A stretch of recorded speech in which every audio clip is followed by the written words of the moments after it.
Hey everybody, it's Jason with Parallel Reality coming back with here today with an article from The Federalist dated October 19th. It says press must be held accountable for fake Gaza story that instigated violence worldwide.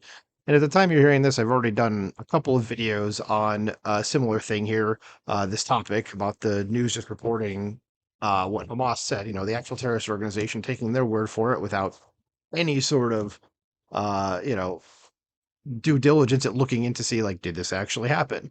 So we're just going to kind of keep going with it because I like picking on the media because frankly, they deserve it. So again, article title says press must be held accountable for fake Gaza story that instigated violence worldwide. And here is a headline, I believe is actually from the Wall Street Journal. So it says it right there. And yeah, too bad it never happened. It says we know corporate media are biased, but the reporting on Gaza shows they're willing to be propagandists, even if their false reports are likely to get people killed. So it says Tablet's Armin Rosen, a really great reporter who's no stranger to covering Israel and the Middle East, had this to say about the erroneous media coverage of a missile that supposedly hit a hospital in Gaza on Wednesday. Last night was the worst media F up I've ever seen. In terms of the range, seriousness of info gotten wrong, number, prestige, geographic diversity of outlets that effed up, overall credulousness, real world impact, the lack of reflection slash remorse, etc., scores a 10 in every category. Because as a true connoisseur of media malpractice, I'm not sure it's the worst ever, but it's a definite contender. Because I'm old school and I like to keep my kids offline, I have a hard copy of the Wall Street Journal delivered to my house every day. Wall Street Journal subscription is not cheap. In fact, I pay hundreds of dollars a year for home delivery, and I do this in spite of the fact that I have serious issues with the paper. As the news pages has never shared the conservative bent of the editorial pages.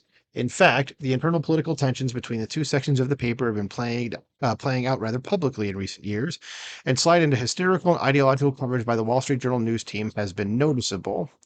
Wednesday morning, I woke up to the headline you see above, and we'll just kind of scroll back up here to show you that one more time, where it says blast at Gaza hospital kills hundreds, and we'll come back down to the article.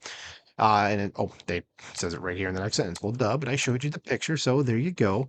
There's the second paragraph credulously cites Hamas officials blaming Israel for the attack and saying 500 were killed before citing Israeli denials. Of course, by the time the paper landed in my yard that morning, people have been blowing holes in Hamas's credulous claims about the attack for hours. And yeah, when I saw that it happened and heard about it, it was already being debunked like in real time. And I was just following stuff on X or Twitter, whatever you want to say, whatever you want to call it. So like for a newspaper to just run this as if like, no, no, no, this thing actually happened. Like, yeah, I don't understand that. So, as indeed, according to American intelligence officials, the blast was caused by a Hamas rocket that fell short, validating Israeli claims about what happened. Further, the decimation of the hospital cited by the Wall Street Journal didn't really happen either.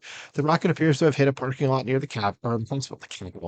It appears to have hit a parking lot near the hospital, and even the casualties are far fewer than Hamas claimed. Yeah, well, again, they said 500, and it turns out it was probably more like 50. So they like basically added an extra zero to make it sound worse, and they did it to themselves. And this is a normal thing that happens. They have a lot of rockets that fall on their own people, and they don't give a fuck.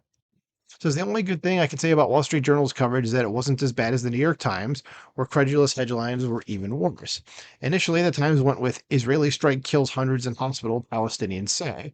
As facts started emerging, the Times then backed off from specifically blaming Israel, but then went out on another stupid limb by changing the headline to at least 500 dead in strike on Gaza hospital, Palestinians say. And I do have a video up as well that goes over that. So check that out too, about the New York Times stealth editing their headline. It says, of course, by the time you get to the eighth paragraph of the Times' own story on the matter, you realize that their own reporting couldn't support the claims being made in their own headline, and that's what they do.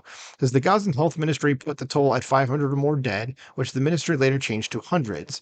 No figure could be confirmed independently, but images from the hospital, which is run by the Anglican Church, and witness accounts made clear that it was high. Big up job, guys.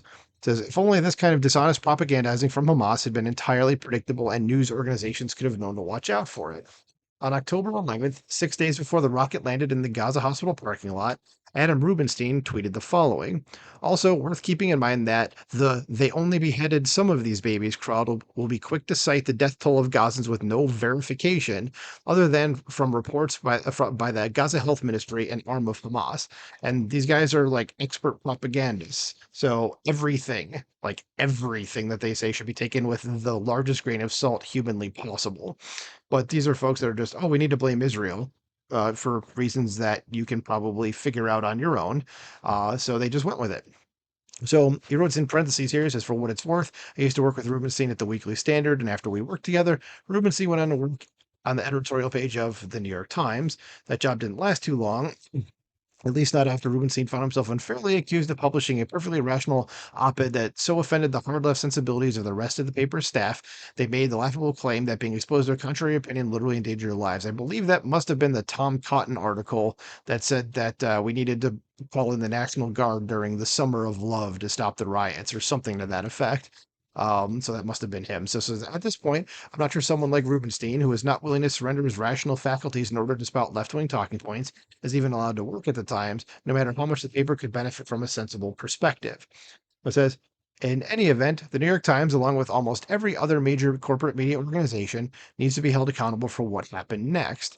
And of course, it goes to the New York Times tweeting. And they've lost their verification since then. Elon removed it because they just keep spouting BS. This anger over the hospital blast in Gaza led to a spate of protests across the Middle East and North Africa on Tuesday night, feeling tensions in a region already rocked by war, and we're mapping development. So it shows you just some sites of protests after hospital blast in Gaza City. So in Israel's little thing right there, and this is the whole Arab world and all to the what you don't see to the left over here, and some even to the right and a little bit below as well. So it says these protests were not inconsequential. In several cities, angry crowds gathered at American embassies, leading to serious concerns that there would be another Benghazi-style attack. And even as I'm the day I'm recording this, I'm sure that's very much a concern. So then there were examples of random violence, such as this from Tunisia. It says the synagogue in Tunisia attack came hours after false media reports claimed that the Israel Defense Forces had bombed the Al-Ahli hospital in Gaza. U.S. and Israeli officials, along with independent intelligence analysts, have all concluded that the blast was due to an errant rocket launched by the Gaza-based Palestinian Islamic Jihad terrorist group, reports the Al Jaminer. I don't know whether it's fortunate or depressing to note that it was not a functioning synagogue, since any sizable Jewish community has long since been driven out of Muslim Tunisia. And here in America, Rashida Tlaib attended a pro-Palestinian rally Wednesday afternoon and broke down in tears, citing the erroneous reports of the hospital attack publicly, long after she almost certainly knew they were debunked. Yeah, and that's just dishonesty at the highest possible level. And that's why, again, I will say for anybody on the far left, you should never listen to anything they have to say ever for any reason because they always lie about everything all the time. Okay, and Rashida Tlaib is also a virulent anti-Semite, so don't listen to her about this sort of stuff because she's about as biased as a human being could possibly be to one side. Simple as that. So this is the same pro-Palestinian protesters she was speaking to, no doubt enraged by the dishonest propaganda, later illegally marched and took over a House office building where they ran around destroying pro-Israel signs. Yep, these are nice people. And it's only been a day since these false reports out of Gaza were published by virtually every major media outlet. The idea that the anger has subsided or the outrage stoked by this massive media failure won't lead to a terror attack or some other tragic outcome is far from determined. Nor have the media learned their lesson. They're still credulously repeating Hamas propaganda and all sorts of other stories. And there's an embedded tweet from Guy Benson, who works for Fox News. Says this is the sort of news coverage Hamas counts on for several reasons, including outlets just printing the Hamas claimed casualty numbers as fact. And USA Today has gone way to the left as well. And their headline here says Biden heads to Israel as war's toll widens. So what did they do here? They're just a number of dead folks in here. It's compared to a football field. Sorry, I'm a little silent because I'm just reading. It doesn't Gaza more through that. Do we know that? Like, I mean, again, I'm not sure I would necessarily believe any news coming out of Gaza. Unfortunately, the media are still both sizing the false reports at the hospital bombing that wasn't. Earlier today, ABC News reported that Democratic Rep. Rashida Tlaib refused to apologize Wednesday for saying Tuesday that Israel is to blame for the hospital explosion that day in Gaza, an accusation that sparked political backlash against Tlaib from Republicans as Israel denies fault. And the media is telling the problem is not that Tlaib is knowingly repeating false accusations that are being used to justify violence. The real story here is how there's a Republican backlash. Right, of course, it's always the same thing like the Republicans pounce thing. Like, Republicans noticed the left was doing something and called it out, and then the reaction is, well, why are the Republicans noticing? You didn't say something.